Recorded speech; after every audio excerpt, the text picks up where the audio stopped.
ಎಲ್ಲಾ ಹಾವಿನ ಮೊಟ್ಟೆ ಇರ್ತಲ್ಲ ರೌಂಡ್ ಸೇಪ್ ಇರ್ತಾವ. ಬಟ್ ಈ ಹಾವಿನ ಮೊಟ್ಟೆ ಇರ್ತಲ್ಲ ಉದ್ದ ಸೇಪ್ ಇರ್ತಾವ. ಉದ್ದ ಸೇಪ್ ಇದ್ದು ಅಂತ ತಿಳ್ಕೊಂಡ್ಬಿಡ್ದು ಅದ ಬ್ರೋಂಜ್ ಬ್ಯಾಕ ಟ್ರೀ ಸ್ನೇಕ್ ಅಂತ ಹೇಳಿ. ಆಲ್ಮೋಸ್ಟ್ ಹಾವಿನ ಒಳಗ 3 ತರ ಇರ್ತಾವ. ಕೆಲವು ಹಾವುಗಳದ ನೆಲದ ಮ್ಯಾಗ ವಾಸ ಮಾಡ್ತಾವ, ಕೆಲವು ಹಾವುಗಳದ ನೀರಿನ್ಯಾಗ ವಾಸ ಮಾಡ್ತಾವ, ಕೆಲವು ಹಾವುಗಳದ ಗಿಡದಾಗ ವಾಸ ಮಾಡ್ತಾವ. ಇದು ಗಿಡದಾಗ ಇರುವಂತ ಹಾವ. ಇಲ್ಲಿ ಗಿಡ ಐತಿಲ್ಲ, ಇದ್ರ ಮ್ಯಾಗಿಂದ್ರ ಬಿದ್ದಿರ್ಬೇಕು. ಅದಕ್ಕೆ ಪೆಟ್ ಹಾಕೈತಿ ಸಿಕ್ಕೈತಿ. ಇಲ್ಲಾಂದ್ರ ಯಾವ್ದೇ ಕಾರಣಕ್ಕೆ ಈ ಹಾವದಲ್ಲ ಒಟ್ಟ ಸಿಗಂಗಿಲ್ಲ. ಇವ ಬಾಳ ಫಾಸ್ಟ್ ಇರ್ತಾವ. ಇವೇನ ಹಿಡಿತಾರೋ ಯಾರ ಬರ್ತಾನ ಗೊತ್ತಂತ ತಿಳ್ಕೊ.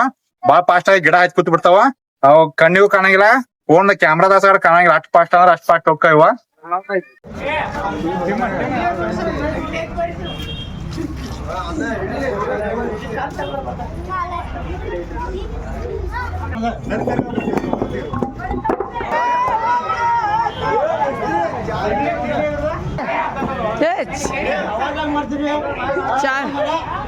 ಚಾವಿ ತೆಗಿರೋದ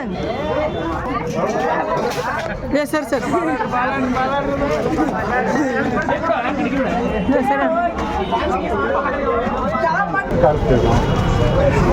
ಸಿಗುದಿಲ್ಲ ಅಂತ ಏನಿಲ್ಲ.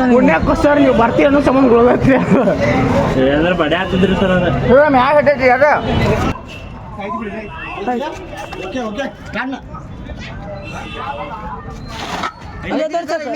ಡಬ್ಬಿ ಕಡೆ ಸರ್ ವಿಷಯ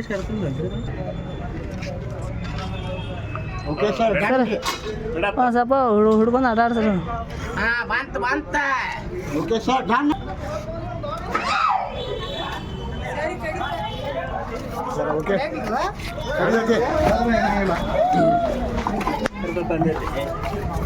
ಕಡಿದ್ರು ಏನಾಗಲ್ಲ, ಕಡಿದ್ರು ಇದು ಹಂಗ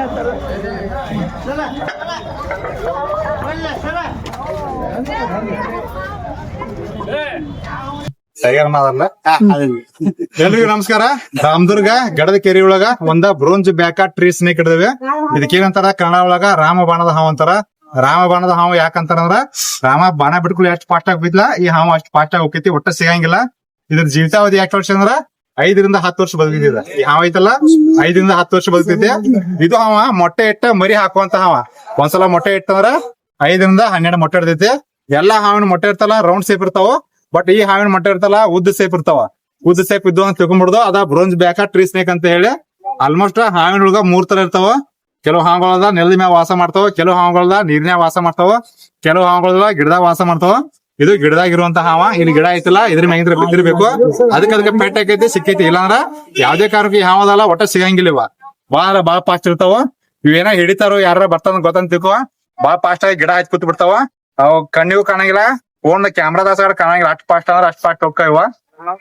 ಇವೇನಪ್ಪಾ ಅಂದ್ರ ಅಲ್ಲಿ ಮತ್ತ ಇಲಿ ಮರಿ ಇರ್ತಾವಲ್ಲ ಅವನ್ನೆಲ್ಲ ತಿನ್ನೋ ಸಂಬಂಧ ಇರ್ತಾವ. ಇವು 4.5 ಹಿಡ್ಕೊಂಡ್ 6 ಫೂಟ್ ತನ ಬೆಳಿತಾವ. ಇದನ್ನ ಮರಿ ಐತೆ. ವಿಷ ಇರಂಗಿಲ್ಲ, ಬಟ್ ಕಡಿತೈತೆ. ಕಡದಾಗ ಏನಾಗಂಗಿಲ್ಲ. ಹಲ್ಲಿ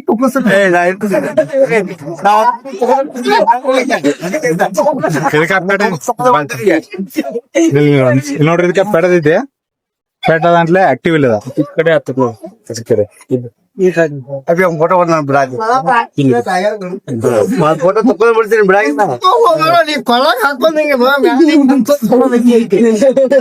ಮತ್ತ ಇವ ಹಾವಲ್ಲ ಹಗಲಿ ಹೊತ್ನಾಗ ಬಾಳ ಆಕ್ಟಿವ್ ಇರ್ತಾವ. ಅದಕ್ಕ ಸಿಗೋದಿಲ್ಲವ. 8 ವರ್ಷದಿಂದ ಹಾವ ಹಿಡಿಯತೀನಿ. 2139ನೇ ಹಾವ ಇದನ್ನ ಹಿಡಿದಿದ್ದ. ಒಂದ ಯೂಟ್ಯೂಬ್ ಚಾನಲ್ ಐತಿ, ಫೇಸ್ಬುಕ್ ಪೇಜ್ ಐತಿ, ಇನ್ಸ್ಟಾಗ್ರಾಮ್ ಐತಿ. ಎಲ್ಲಾದ್ರೂ ನಾ ವಿಡಿಯೋ ಬಿಡ್ತೀನಿ. ಮತ್ತೆ ರಾಮದುರ್ಗದಾಗ ತಾಲೂಕದಾಗ ಎಲ್ಲಾರು ಕೂಡ ನಾನು ವಿಡಿಯೋಗಳು ನೋಡ್ತಾರ. ಯಾಕಂದ್ರ ರಾಮದುರ್ಗದಾಗ ಸಿಕ್ಕಾಪಟ್ಟೆ ಹಾವ ಅದಾವ. ಅದ್ರ ಅಂದ್ರೆ ಏನಪ್ಪಾ ಅಂದ್ರ ರಸಲ್ ವೈಪರ್ ಸಿಕ್ಕಾಪಟ್ಟೆ ಅದಾವ. ರಸಲ್ ವೈಪರ್ದಲ್ಲ ಬಾಳ ಡೇಂಜರ್. ಮತ್ತ ಬಾಳ ಮಂದಿ ಕಡಿತಾವ. ರಾಮದುರ್ಗ ತಾಲೂಕದಾಗ ತಿಂಗಳಾಗ ರಸಲ್ ವೈಪರ್ ಅಷ್ಟ 1-2 ಮಂದಿನ ಆದ್ರೂ ಕಡಿದಿರ್ತಾವ. ಅದಕ್ಕೋಸ್ಕರ ಅದ್ರ ಬಗ್ಗೆ ಅವೇರ್ನೆಸ್ ಮೂಡೋ ಸಲುವಾಗಿ ಸೋಷಿಯಲ್ ಮೀಡಿಯಾದ ವಿಡಿಯೋ ಹಾಕ್ತೀನಿ. ಅದಕ್ಕೋಸ್ಕರ ಎಲ್ಲಾರು ನೋಡ್ತಾರ. ಎಲ್ರಿಗೂ ನಮಸ್ಕಾರ. ಜೈ ಹಿಂದ್, ಜೈ ಕರ್ನಾಟಕ.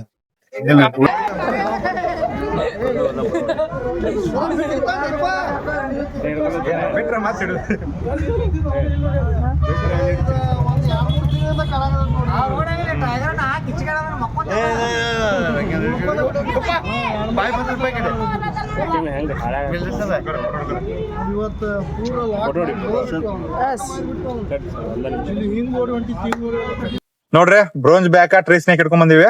ಇವತ್ ಹಿಡಿದ್ರಿ ಇದ್ದ 3ನೇ ಹಾವುಗಳ ರಕ್ಷಣೆ ಮಾಡ್ತಾರಲ್ಲ ಊರಾಗ ತಜ್ಞರಲ್ಲಿ ಒಂದು ವಿನಂತಿ ಏನಪ್ಪಾ ಅಂದ್ರ, ಯಾರು ಕೂಡ ಹಾವುಗಳನ್ನ ಹಿಡಿದಿರ್ತಾರಲ್ಲ ಚೀಲ್ದಾಗ ಮತ್ತ ಪ್ಲಾಸ್ಟಿಕ್ ಡಬ್ಬಿ ಒಳಗ ಹಾಕಕ್ ಹೋಗ್ಬೇಡ್ರ. ಯಾಕಂದ್ರ ಬಿಸಿಲಿಗೆ ಅವು ತಡಿಲಾರ್ದ ಸಾಯ್ತಾವ.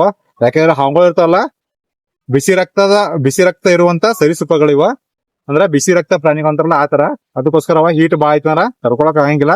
ಅದಕ್ಕೋಸ್ಕರ ಬ್ಯಾಸಿಗೆ ಕಾಲದಾಗ ಹಾವುಗಳು ಇರ್ತಲ್ಲ ಬಾಳ ಹೊರಗ್ ಬರ್ತಾವ. ಹಾವುಗಳು ಹಿಡಿದ ಮೇಲೆ ಅವ್ಗಳು ಏನ್ ಮಾಡ್ಬೇಕಂದ್ರ ಬ್ಯಾಗ್ ಇರ್ತಾವಲ್ಲ, ಸ್ನೇಕ್ ರೆಸ್ಕ್ಯೂ ಮಾಡೋ ಬ್ಯಾಗ್ ಇರ್ತಲ್ಲ ಅದ್ರ ಹಾಕಿ ತಂದ್ ಬಿಡ್ಬೇಕು. ಇದೇನಪ್ಪ ಹಾವು ಅಂದ್ರ ಗಿಡದಾಗ ಇರುವಂತ ಹಾವು ಇದ. ಈ ಹಾವು ಐತಲ್ಲ ಗಿಡದಾಗ ಬರ್ತೈತಿ. ಆಲ್ಮೋಸ್ಟ್ ಇಂತ ಗಿಡದಾಗ ಬಾಳ್ತಾವ. ಅದಕ್ಕೋಸ್ಕರ ಇದನ್ನ ಇಲ್ಲೇ ಗಿಡದಾಗ ಬಿಡಾಕ್ ಬಂದೇನೆ ಜಸ್ಟ್